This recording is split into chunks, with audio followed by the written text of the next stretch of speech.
Radio Sucesos 101.7 FM presenta Generación Responsable con María Gracia Acosta y la coproducción de Seminarium, un espacio para abordar y entender la transición energética en Ecuador y el mundo. ¿Qué tal, amigos? Muy buenas tardes. Martes 18 de julio, bienvenidos a Generación Responsable, donde siempre conversamos acerca de lo que nos interesa, nos importa y sobre todo es beneficioso para el país en este momento en el que es tan importante encontrar soluciones. Recuerden que llegamos gracias a Seminarium. Seminarium y CITEC te traen la segunda edición de Digital Transformation Summit Ecuador 2023 el próximo 7 de septiembre en Swiss Hotel Quito, un evento imperdible para empresas comprometidas con el futuro. Escucha a destacados expositores internacionales y líderes del sector, quienes compartirán estrategias y herramientas claves para impulsar tu productividad. Más información en www.seminarium.com.es. Si actualizas tus datos, recibirás información sobre trabajos programados en tu sector, valor pendiente de pago y factura electrónica a tu correo. Empresa Eléctrica Quito, la energía que te mueve. Recibe en tu celular información sobre el servicio eléctrico. Actualiza tus datos en nuestra página web o en las agencias de atención al cliente. Empresa Eléctrica Quito, la energía que te mueve. Y a esta hora quiero empezar dándole la bienvenida a nuestro primer invitado. Él es Carlos Cabrera, creador de contenido político, politólogo e internacionalista. Carlos, bienvenido. Gracias por acompañarnos en Generación Responsable. Muchas gracias por la invitación, María Gracia, y bienvenidos a todos. Gracias a toda la audiencia que nos está escuchando el día de hoy. Carlos, y queremos conversar acerca de los temas que nos involucran a todos en este momento, como por ejemplo la consulta popular por el Yasuní, que es un tema del que lamentablemente estamos discutiendo muy poco en términos racionales o en términos técnicos, sino más bien en términos políticos. Inclusive escuchamos que muchos de los candidatos no hacen referencia a este tema porque probablemente es algo incómodo que les quita votos. ¿Cómo ves tú en este punto la discusión de la consulta del ITT?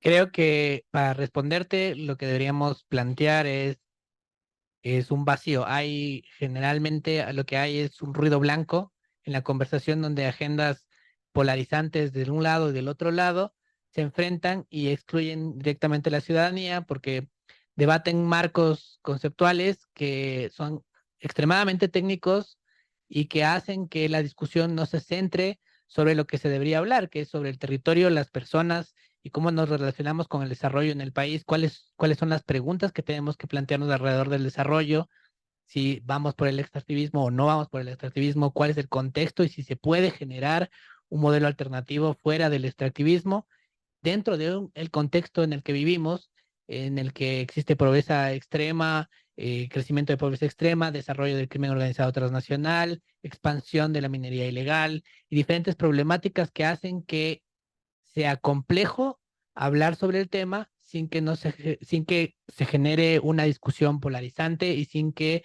se excluya a la ciudadanía, que creo que es el problema más grande que tenemos hoy en el debate de la opinión pública y por lo cual ninguna de las dos posiciones puede marcar la discusión pública en este momento. Carlos, tú sabes que en términos de comunicación política muchas veces los lectores escogemos guiados más por las emociones que por las razones.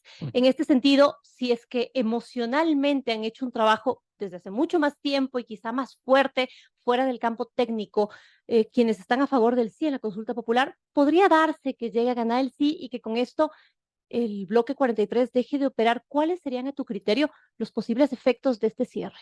Ok, creo que la consulta de Yasuní es un pedido claro y conciso de parte de una población que ha sido preocupada por esta agenda y que ha sido ignorada por la institucionalidad política durante 10 años.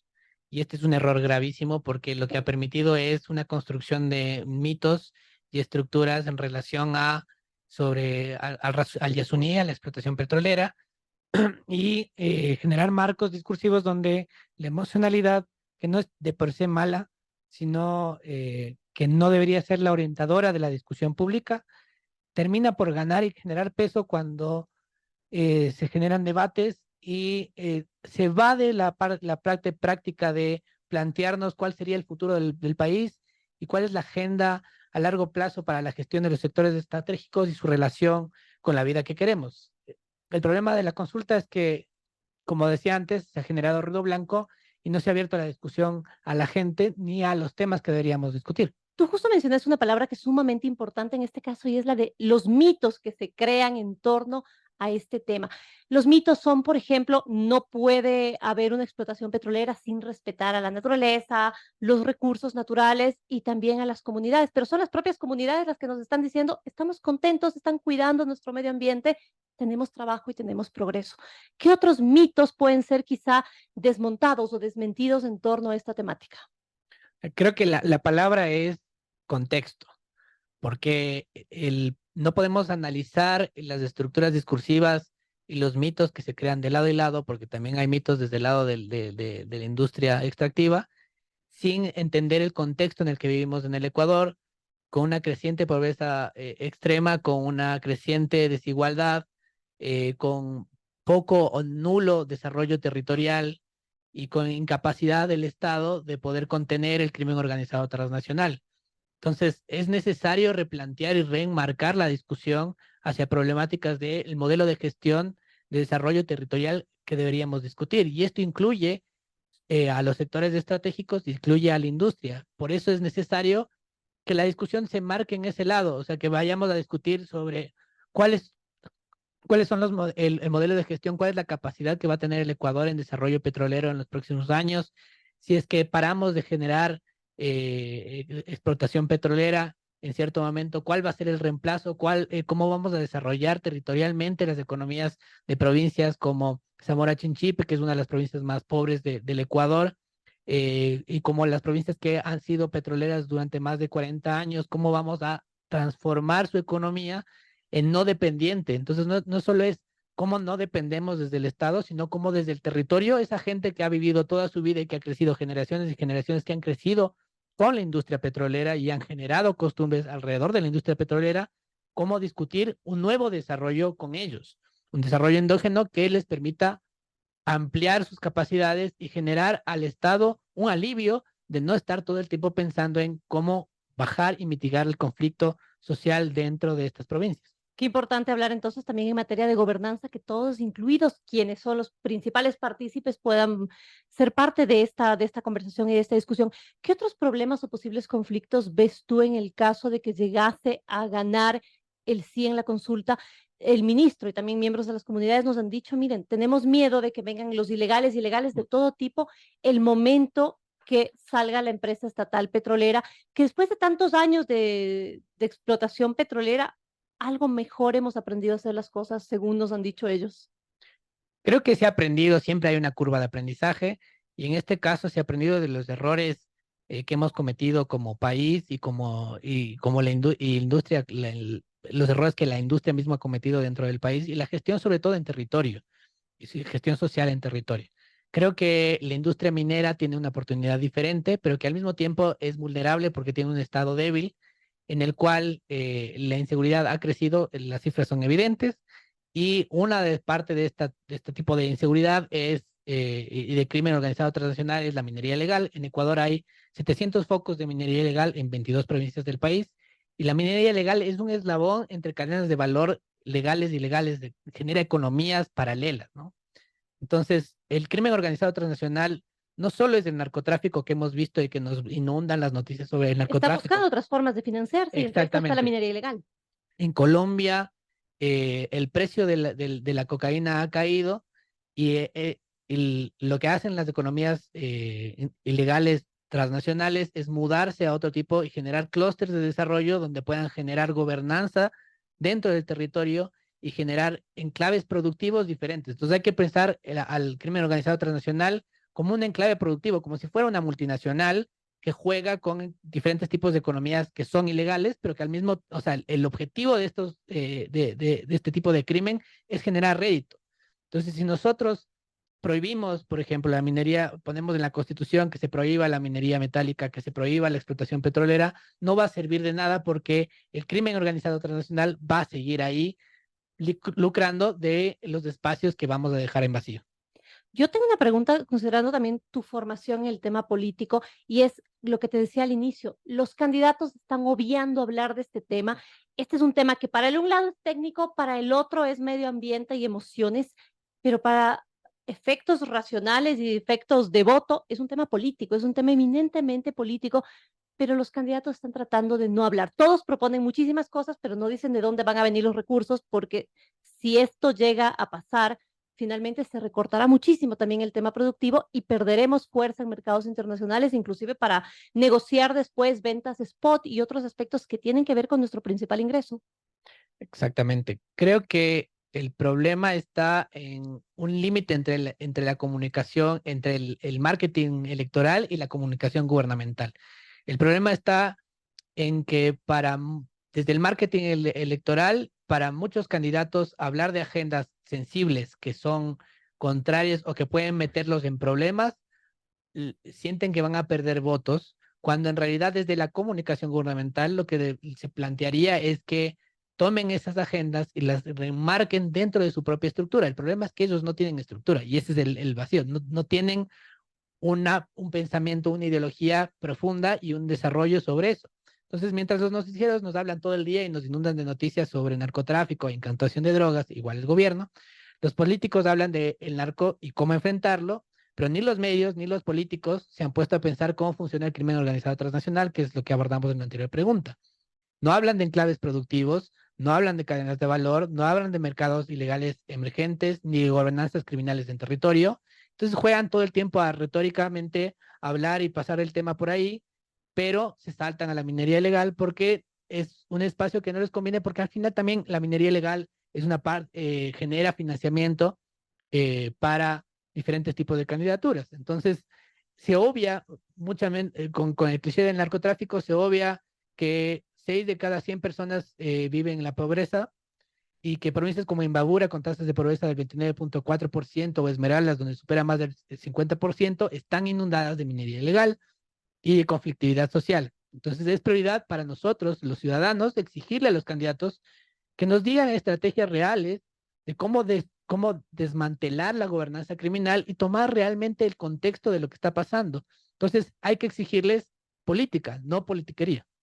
Y hay una cosa que tú mencionaste en este momento que sí te queda la duda y también deberíamos nosotros entonces como electores y ciudadanos exigir a los candidatos que nos digan de dónde viene el financiamiento, porque la sola posibilidad de que los estén financiando, por ejemplo, mineros ilegales, sería gravísimo. Es gravísimo y probablemente y eso es una de lo que falta aquí es cifras. Hay pocos datos, hay poca transparencia sobre el sector minero en general y es necesario transparentar al sector, es necesario transparentar para generar confianza y a base de datos generar la conversación que queremos, que es lo que venimos diciendo desde el comienzo de la primera pregunta. Hay que generar una conversación sobre lo que realmente queremos y no sobre los marcos que diferentes tipos de organizaciones están estableciendo y que están nublando el debate público sobre lo que realmente deberíamos tratar es cómo pensamos como país. Me quiero quedar con eso, Carlos. Me quiero quedar justamente con esta idea de hay que generar una conversación mucho más profunda y nosotros también debemos ser parte de esa conversación y exigir que se hable. Muchísimas gracias a Carlos Cabrera, creador de contenido político, politólogo e internacionalista, por sus ideas acá en Generación Responsable. Muchas gracias de Generación Responsable y ha sido un gusto. Muy gentil. Amigos, recuerden, no se pueden perder la segunda edición de Digital Transformation Summit Ecuador 2023, organizado por Seminarium y CITEC el próximo 7 de septiembre en Suizo Hotel Quito. ¿Quieres aprovechar al máximo las estrategias y herramientas digitales en un mercado con la necesidad de optimizar costos y modernizar la forma de hacer negocios? Más información en www.seminarium.com.es. Recuerden, la empresa eléctrica Quito dejaremos de entregar la factura física. Actualiza tus datos en nuestra página web y accede a los beneficios que te otorgamos. Empresa eléctrica Quito, la energía que te mueve. Puedes realizar la actualización de datos en nuestras agencias urbanas y periféricas. De este modo, podrás recibir tu factura electrónica en tu correo personal. Empresa Eléctrica Quito, la energía que te mueve. Momento de hacer una pausa en Generación Responsable. Ya regresamos con otra interesante entrevista. Quédense junto a nosotros.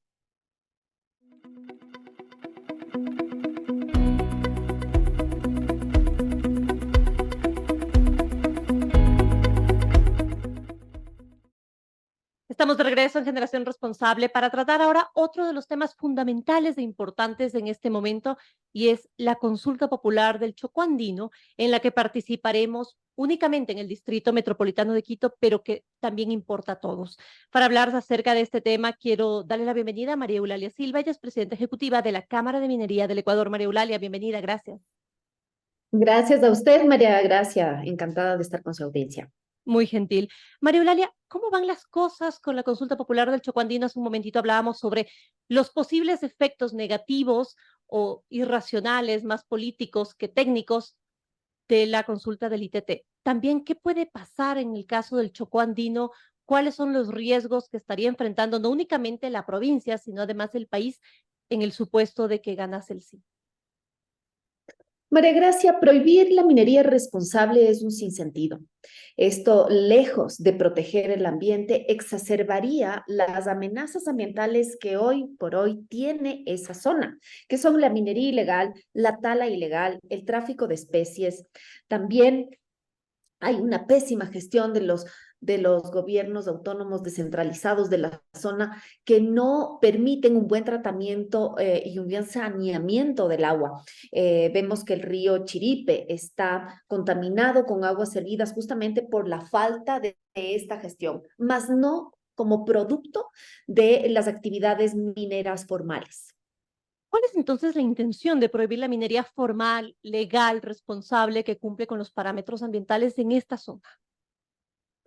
No me atrevo a hablar por otros y decir cuál es la intención que está atrás.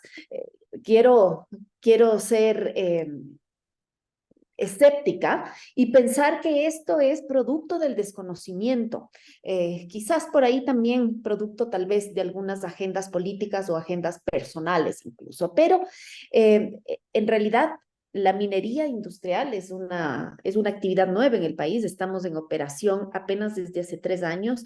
El gran conglomerado no conoce cómo se hace la minería industrial moderna, una industria que se hace apegadas a normativas, a estándares, que hace uso de tecnología de punta para controlar y mitigar cualquier eventual impacto. Una industria que en otros países, María Gracia, se llama industria de desarrollo y que le hace mayor justicia a esta actividad, porque no solamente extraemos minerales, no solamente exploramos el potencial geológico, sino que una minería a gran escala, moderna y responsablemente llevada a cabo, es una plataforma para el desarrollo de las comunidades, pero también de otras industrias. Ejemplo de ello, Canadá, Australia, en nuestra región, el mismo Chile, han desarrollado sus potentes economías gracias a una industria minera de base que ha permitido el crecimiento económico. Ahora, dentro de lo que incluye esta reserva del Chocó Andino, vemos que, por ejemplo, en la zona de Pichincha está apenas el 30,31% del territorio y lo que podría estar otorgado para, ojo, en el tema de la actividad minera hay que hacer un desarrollo y primero hay que ver si es que se da o no se da y no todo el territorio que se permite explorar termina siendo mina, pero aquello que ha sido o se ha permitido que se explore, que además la exploración es una fase que no contamina, que no genera daños. ¿Qué porcentaje es? ¿Es mínimo todavía aquello que está en exploración, en lo que se puede ver si es que habrá o no un trabajo minero a posterior? Es mínimo, María Gracia. Hay 12 concesiones en este momento en el Chocó Andino, de las cuales apenas una representa minería industrial y está en etapa de prospección, que como usted dice, es una etapa de bajo impacto, es básicamente recolectar rocas, caminar por quebradas e ir a un laboratorio para entender cómo está ese material. Sin embargo, creo que hay que ver este tema desde una visión mucho más amplia. Yo creo que todos queremos proteger el ambiente. Yo creo que a todos nos interesa que nuestra casa grande esté bien. Creo que aquí la pregunta es, ¿cómo la minería puede ser un apoyo para esa protección al ambiente? Nosotros creemos que lo podemos hacer. Primero, porque en territorio nosotros somos aliados para la conservación. También en ese mismo territorio generamos desarrollo para las comunidades. Si hay una amenaza al ambiente, eso es la pobreza. Cuando una comunidad está sumida en la pobreza, está sumida en la falta de oportunidades, se vuelca a lo que tiene a la mano. Muchas veces es la tala ilegal, otras veces será la minería ilegal, otras veces será la expansión de la frontera agrícola, ¿no? Creo yo que a nadie que le falta para dar de comer a sus hijos, se le va a ocurrir preservar un bosque primario. No, pues las prioridades son las más urgentes, ¿no? La alimentación y el bienestar de la familia. Entonces, creo que hay que ver esto con esa visión. También a futuro, María Gracia, justamente en los telediarios de hoy se anunciaba cómo hay unas olas de calor impresionantes en Europa. La misma Naciones Unidas ha dicho que estas olas de calor serán cada vez más comunes y más intensas. Combatir el cambio climático es vital. No puede esperar una generación, no puede esperar años. Hay que empezar hoy. ¿Cómo se combate ese cambio climático? Básicamente controlando las emisiones de CO2. Y para ello tenemos que volcarnos a la adopción de energías limpias.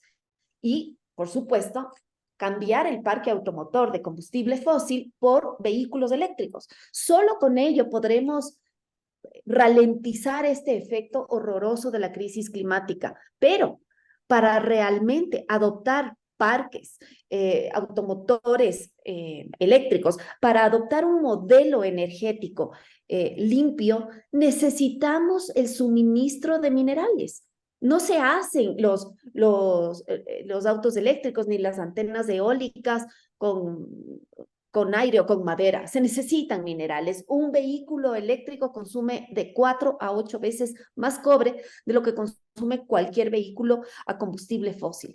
Pero el momento que el planeta, la humanidad, se vea ante la nefasta realidad de una falta de suministro mineral, ese momento va a ser muy tarde para empezar.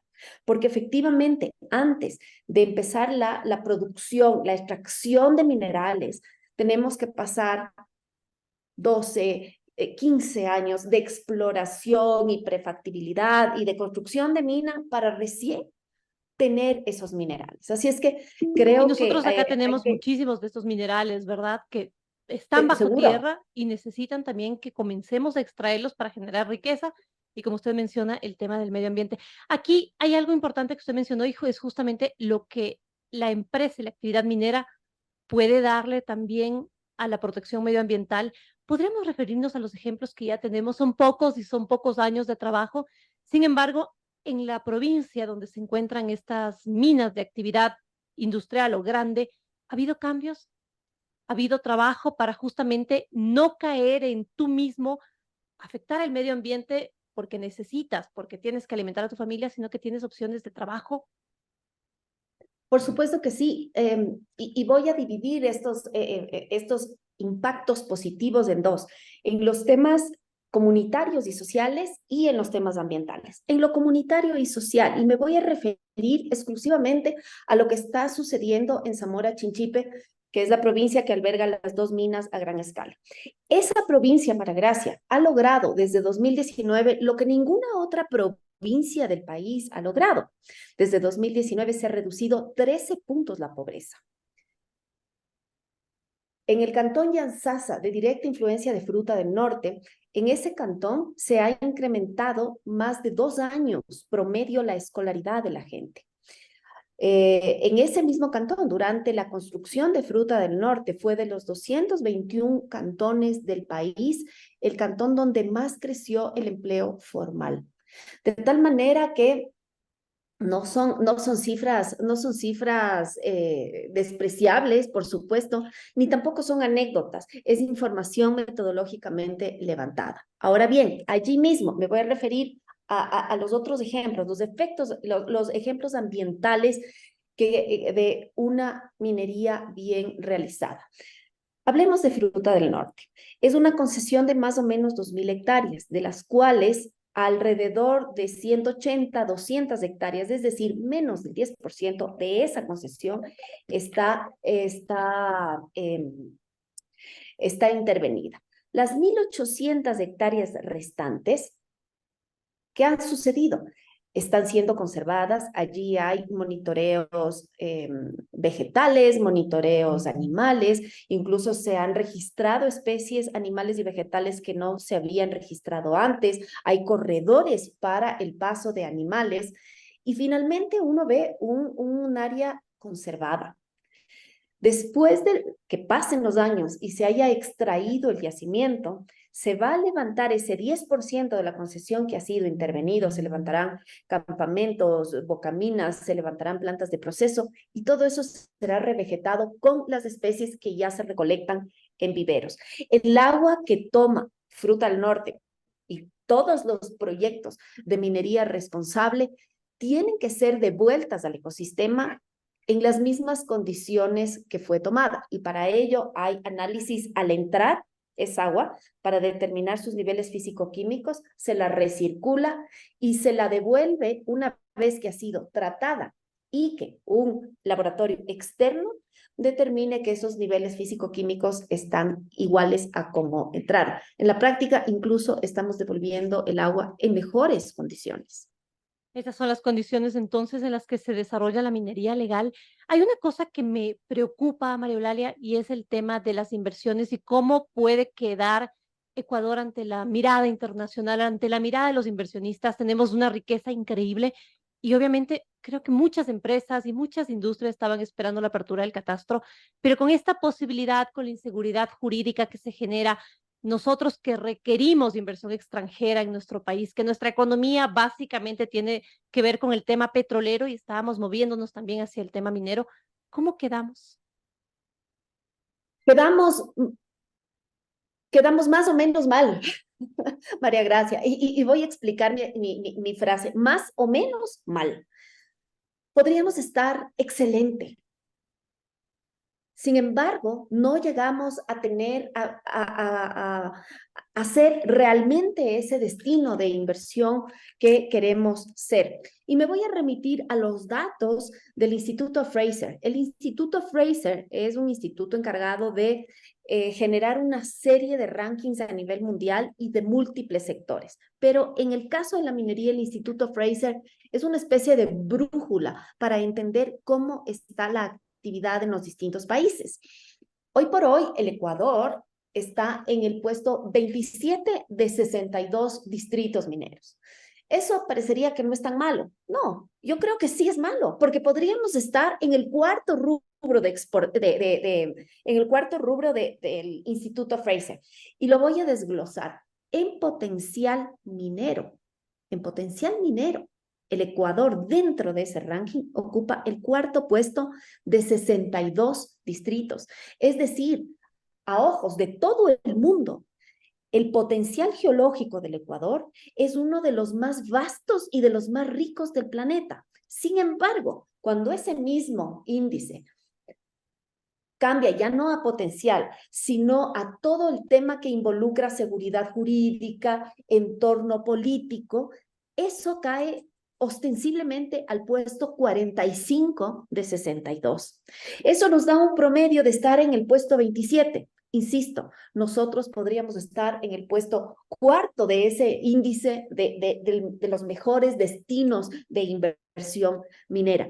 Ese mismo instituto ha determinado que el Ecuador podría, si es que realmente explota y promueve y promociona la minería a gran escala en el país, podría llegar a ser, María Gracia, el sexto productor de cobre del mundo.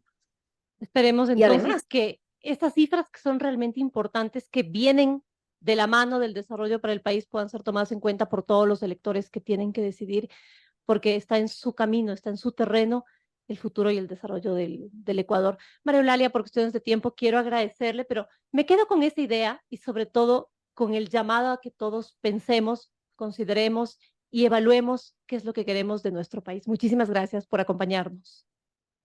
gracias, María Gracia. Solamente una última idea que no quiero dejar colgada. Ser el sexto productor de cobre del mundo no solamente nos generaría muchísima riqueza, muchísima promoción de las comunidades, sino que también el Ecuador jugaría un rol clave en el enfrentamiento del cambio climático. Muy gentil. Muchas gracias, María Eulalia. Una feliz tarde. Gracias, María Gracia. Feliz tarde también. Y a ustedes, amigos, gracias por acompañarnos. Recuerden, en su factura electrónica encuentran el número de cuenta contrato. Con este puedes cancelar tu consumo eléctrico. En la empresa eléctrica Quito decimos adiós a la facturación física. Empresa eléctrica Quito, la energía que te mueve. Con esto despido Generación Responsable este martes 18 de julio, agradeciéndolos a todos como siempre por su presencia y compañía. Una feliz tarde.